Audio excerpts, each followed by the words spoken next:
So it's been about a week and I have exactly the same oil drips that I had before I changed the valve cover gaskets.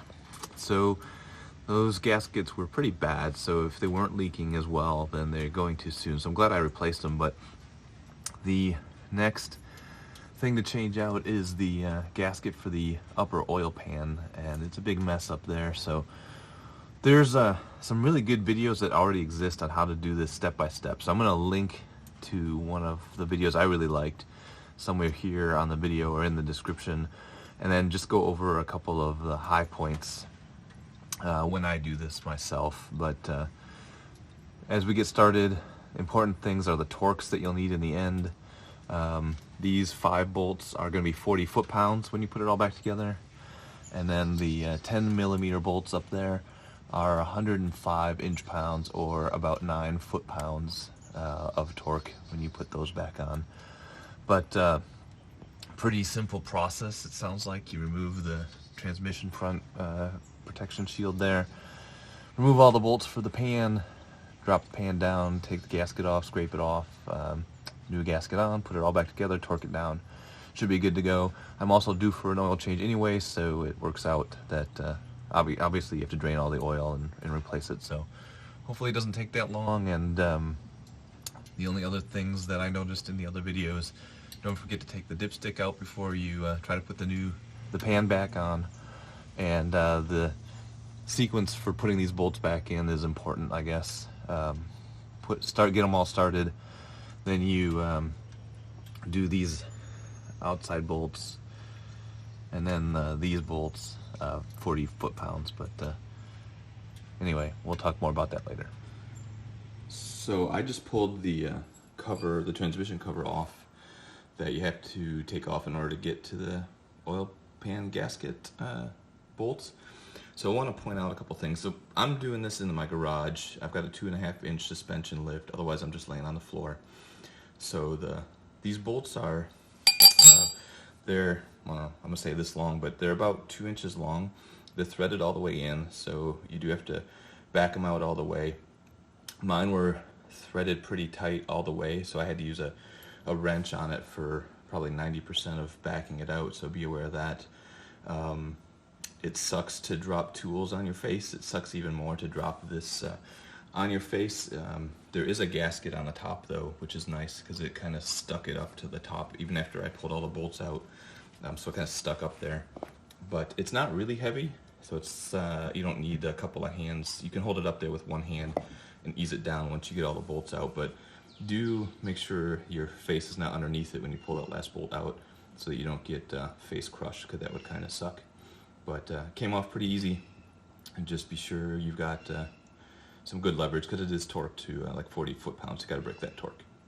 So one thing I didn't see in any of the YouTube videos I was watching was that there's this plastic clamp attached to a bolt up here on the upper oil pan, and you're going to need to open the clamp with a flat screwdriver, pop the transmission lines out, and you might be able to just leave it on here, but I'm going to go ahead and just give it a good tug, and comes right down, and you can see that's the bolt that it connects to. You don't actually have to remove this bolt to get the oil pan down,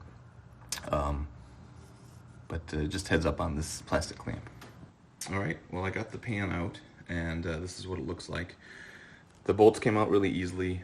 The pan itself is not very heavy, so you can easily hold it up there. Do hold it in place though. When I took the last bolt out, it was ready to drop, and you can see there's oil tracks all around some of these bolt holes, so I think this is definitely leaking on me. And there's of course a reasonable amount of oil still in the pan. It doesn't all drain out when you drain the oil, so make sure you capture that as well. And so I'm gonna clean it up, pull the gasket off the bottom, and put the new FT-lbs gasket in place. Here's the gasket that I'm going to be using. It seems to be really common. It's a FT-lbs gasket, and I will put a link into the description below. And I'm looking forward to using these snap-ups to help hold everything in place when I install it. Alright, with the bottom of the engine exposed, you get a chance to take a look at it. Mine is a 2011. Looks really nice, nice and clean. Really happy to see that. You can see the old gasket still in place. I gotta scrape that off. And then don't forget there's 4 spots of RTV that you need to clean off and then reapply on these weld areas. You see that in the videos, but there's a good example of one that I need to scrape off and then reapply. So don't forget the RTV or you're gonna get a leak, is what they say. And shout out to the oil filter, 'cause I'm gonna change that too, of course, since I'm also doing an oil change.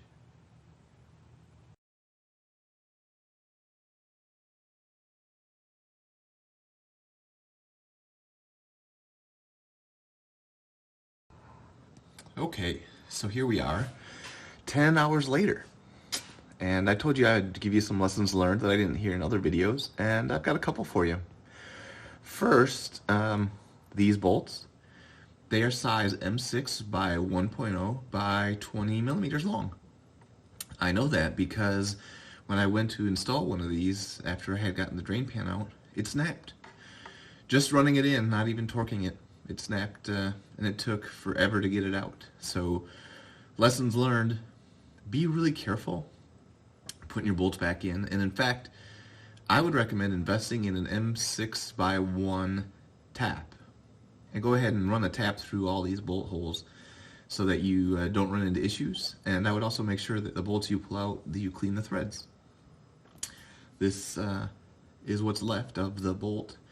The other end, got it out, just took a long time. So be careful so you don't waste an entire day working on that single issue.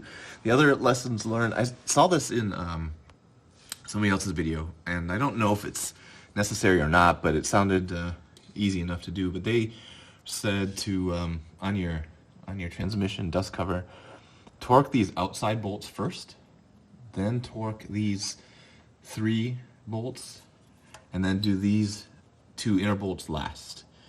And that's all 40 foot-pounds. So 40 foot-pounds on these bolts, 105 inch-pounds on these bolts.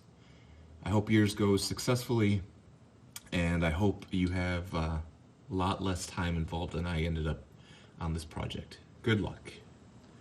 Well, with the crocodile watching from above, I'm going to go ahead and put oil in this thing and start it up and make sure that everything is running well and leak-free. But if you found the video useful, obviously subscribe, like, share, and hopefully the tips and tricks I learned kind of the hard way, you'll learn from me, so you don't have to go through that day-long ordeal as well.